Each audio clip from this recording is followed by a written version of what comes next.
From the 1611 KJV Holy Bible.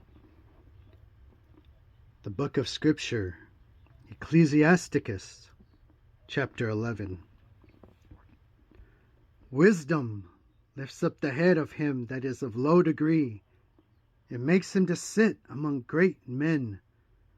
Commend not a man for his beauty, neither abhor a man for his outward appearance. The bee is a little among such a fly, but her fruit is the chief of sweet things.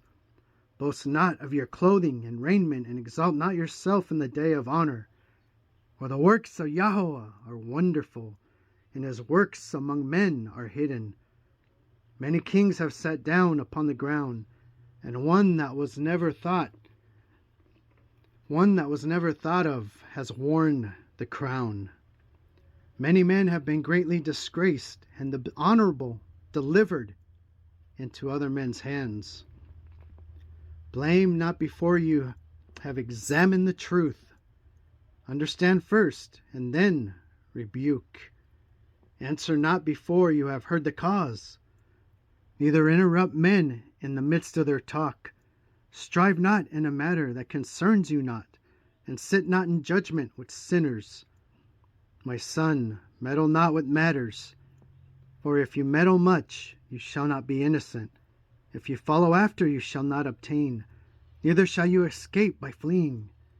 There is one that labors, and takes pains, and makes haste, and is so much the more behind. Again, there is another that is slow, and has need of help, wanting ability, and full of poverty. Yet the eye of Yahweh look upon him for good, and set him up from his low estate, and lifted up his head from misery, so that many that saw from him his peace over all. Prosperity and adversity, life and death, poverty and riches comes of Yahweh. Wisdom, knowledge, and understanding of the Torah are of Yahweh. Love and the good way of works are from him. Error and darkness had their beginning together with sinners, and evil shall wax old with them that glory therein. The gift of Yahweh remains with the set-apart saints, and his favor brings prosperity forever. There is what waxes rich by his weariness and pinching, and this is the portion of his reward. Whereas he says, I have found rest, and will now eat continually of my goods, and yet he knows not what time shall come upon him, and that he must leave those things to others and die. Be steadfast in your covenant, and be conversant therein, and wax old in your work. Marvel not at the works of sinners, but trust in Yahweh, and abide in your labor, for it is an easy thing in the sight of Yahweh, on the sudden to make a poor man rich. The blessings of Yahweh is in the reward of the holy, and suddenly he makes his blessings flourish. Say not, what profit is there of my service, and what good things shall I have hereafter?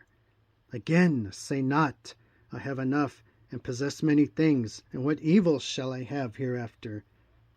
In the day of prosperity there is a forgetfulness of affliction, and in the day of affliction there is no more remembrance of prosperity. For it is an easy thing unto Yahweh in the day of death to reward a man according to his ways. The affliction of an hour makes a man forget pleasure, and in his end his deeds shall be discovered. Judge none blessed before his death, for a man shall be known in his children. Bring not every man into your house, for deceitful man has many trains. Like as a partridge taken and kept in a cage, so is the heart of the proud, and like as a spy watches he for your fall. For he lies in wait, and turns good into evil, and things worthy of praise will lay blame upon you. Of a spark of a fire a heap of coals is kindled. A sinful man lays wait for blood. Take heed of a mischievous man, for he works wickedness, lest he bring upon you a perpetual blot, and receive a stranger into your house, and he will disturb you, and turn you out of your own.